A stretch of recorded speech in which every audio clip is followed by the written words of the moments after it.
Welcome to On Target, the show that aims a spotlight on the people, policies, and ideas making a meaningful impact across Florida.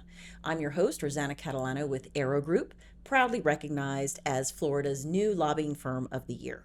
As a subsidiary of Gunster, one of the state's leading law firms, we bring decades of cross-industry experience, combining legal insight with strategic advocacy to help our clients hit their mark and move Florida forward.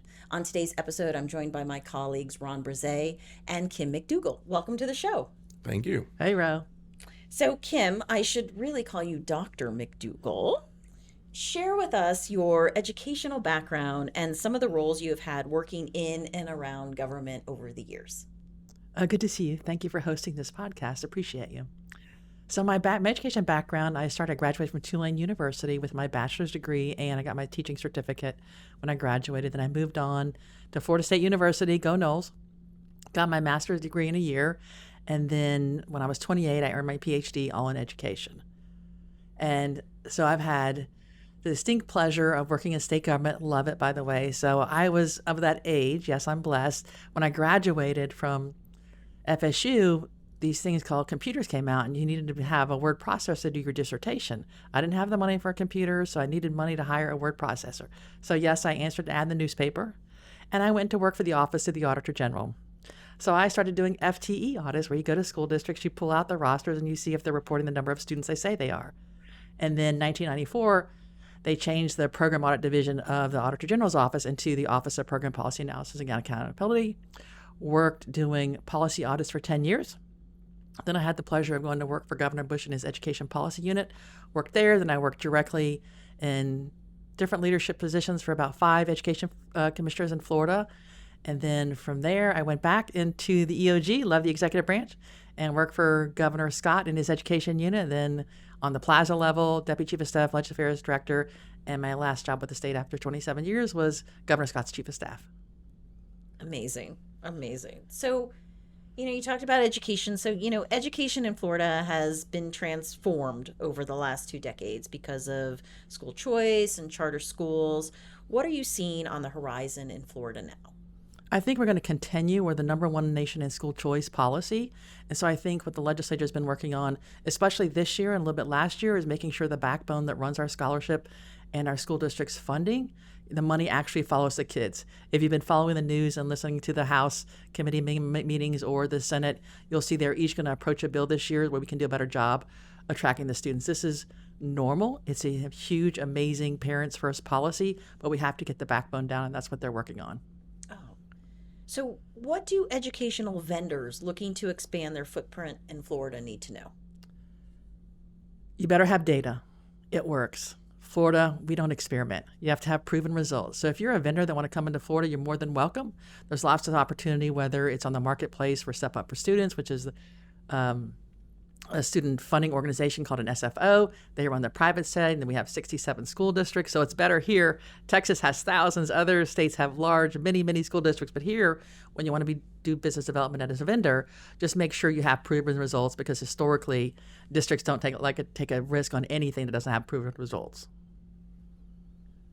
So, Ron, I'm going to now turn to you. You really have an understanding of this process like Kim, but from another angle, because you're a former legislator. So tell us how you got involved in the political process. Well, thanks, Ro. It's an interesting story a little bit. And I didn't know that you started out as a teacher, kind of. I did my student teaching actually where the Hurricane Katrina came in and hit New Orleans. Wow. So I started out as a teacher. I started out as a biology teacher, right? My undergrad is in biology education.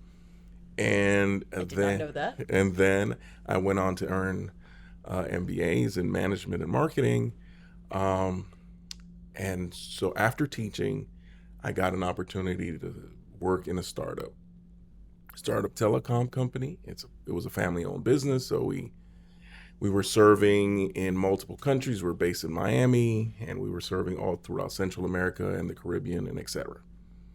And as a result of my involvement and engagement with the company, I became much more in tune with the ins and outs of engaging with government.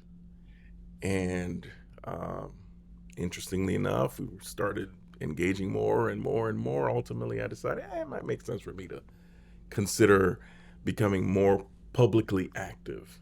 And so I served on my local city's planning council, which was City of North Miami, did that for a few years. And then I thought about running for the city council, but then I really didn't want to deal with potholes and the street lights and all the nine.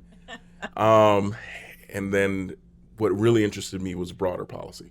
So I ran for the state house and, I got elected into the state house in 2006.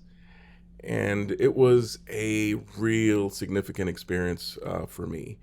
And so learning the appropriations process and the process of getting a bill through the process and all the little pieces that it takes to make that happen, engaging with committee staff, engaging with agency staff, engaging with members, convincing members who may like the parts of the idea, but not all of the ideas. So convincing them that the part that they like is really important, and the other part that they don't like as much, we can work on and all of that. So went through that process. At the end of 2 terms, there was an opportunity on the Public Service Commission. There was a few different dynamics going on, and it just made sense for me to go serve on the commission. And so I applied for that, and I got appointed by Governor Christ initially, and got reappointed by Governor Scott to serve on the Public Service Commission.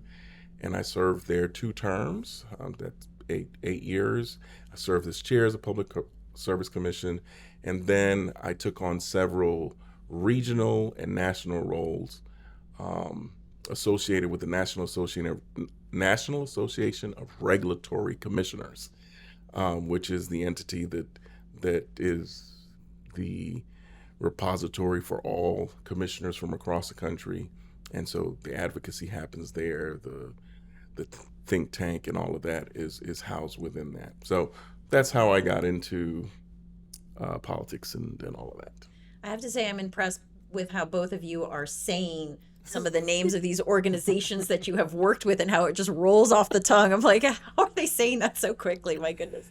Well, Ron, I want to know, what areas of policy do you focus on here at Arrow Group? Sure. So, I touch on a lot of things simply because of my experience, how broad it is, but very specifically, I engage in energy, telecom, and utility type things. I think the experience at the commission provides a very practical opportunity to provide advice to our clients, particularly our investor-owned type clients. So whether you're an investor-owned electric utility, water utility, if you're a telecom company, you want to have an understanding of how the policy, when it's run through the legislature, how it will be received at the Public Service Commission, how it's going to be implemented, how it's going to be taken at the national level, and how it compares to what happens in other states. Because if you're a telecom company, what you do in Florida has to marry with everything else that you're doing across the country. So that's one of the areas that I focus on. And then I do some appropriations and a variety of broad topics as well. Wonderful. So Kim, I'm going to turn back to you. You've worked both, obviously you just told us, you've worked both inside government and now in the private sector. How do you use these perspectives to advance your clients' needs? I think because of my long career, 27 years being in state government, in the executive branch, but actually the first 10 years, the Office of Program Policy and Government Accountability, OPAGA, shortcut, they're part of the legislature. So I got my street creds doing presentations. We would do reports. There's a joint legislative auditing committee. They would say what reports we do. We get assigned reports, and we'd have to go back and make presentations to the legislature. So I worked really closely with the legislature for 10 years before I went to the executive branch. So I think my experience in the executive branch, since I did the education budgets for Governor Bush as well as Governor Scott, and then the entire budget for 3 years with Governor Scott, gives me the perspective of how you work with the House and Senate to get things in, how the House and Senate work, how negotiations work, how bills impact budget negotiations. I think just having that 27-year history, it's how the secret sausage is made. And the sausage is made different every single session. But every single session does end at some point. Eventually. But yes, I think you're right. It is a very different sausage every session. So I think I bring the inside secret sauce. Excellent. Outside of education, what are some other industries that you have experience in or clients that you're working in? Different Healthcare, areas? and I love appropriations. Healthcare clients, I love working with and helping clients with that represent individuals with disabilities. I still have my public servant's heart, so I like helping clients that have the most vulnerable clients they're trying to serve, whether it's an appropriation, whether it's a recurring, whatever it is, because that's why government is here. They're doing the best they can, but not all profits can make it. But yet there's a need. State government is a hand up, not a handout, but there's still some families struggling. So I love doing appropriations, especially for those kind of profits. I represent a couple of ed tech companies. They have real needs. They have solutions. Our public school system is great, but sometimes when they come in, it's a vendor-driven thing, but it's the right solution, whether it's tutoring, whether it's other ed tech companies on credentialing, they can make it better for our students. So if it's a legitimate project, because when a client interviews me, I also interview them. So it's a two-way street. So I'm a little picky about that, but I love helping clients that come in and can make it better for our students. Thank you. Well, Ron, we're going to end this with you with a couple questions. What are you working on for the 2026 session? Oh, very good question. So there's a lot of structural bills around the PSC and municipals and how they do rates and all of that. So we have some clients internally that are municipals, right? And then we have some IOUs that would be affected by some of those potential changes. So I am paying attention to those, focusing on those, and providing advice to members. What's interesting about being a former member is that sometimes members will call you and say, well, take off your lobbyist hat and tell me what you would do as a member. Like, walk me through this. That's amazing, by the way. That's a huge compliment. Yeah, walk me it through is. this as a policy thing. Let's Right. talk about it. And so it's great to be able to do that. And then at the end of the conversation, I'm like, okay, I'm gonna put this on. I'm gonna put my hat back on, and here's our position, and here is why the bill is either good or there are components that we're concerned about, and how it will affect the policy not only today, but this is how it will affect the state in 30 years. So you want to think about that. Because in our industry, in the energy and telecom industry, when there is a fluctuation, say at the commission or the regulatory environment, the cost to provide service, regardless of what decision the commission makes, fluctuates as well, because the markets are paying attention to the regulatory environment. So if the markets get skittish or scared or nervous, then the rate to borrow money is higher for the companies that are providing the service. Interesting. So I can see you kind of perk up when you talk about this stuff. What excites you about this process? The fact that you have people from all walks of life who, for some reason or the other, got interested in serving, whether as a staff person or as a lobbyist, or decided to say, look, I'm going to put my family on hold for 2 years, 4 years, 6 years, 8 years, and I'm going to serve my citizens. And we're going to work on this stuff together to make our communities better, our state better. We may come from different angles, we have different perspectives, different life experiences that inform us, but ultimately we want the best for the state of Florida. So it excites me to see people engaged and excited about the process, and I'm happy to be part of it. Well, you make me excited now about the I know, process, like, right? I'm like, day okay, one, let's go. Okay, let's do it.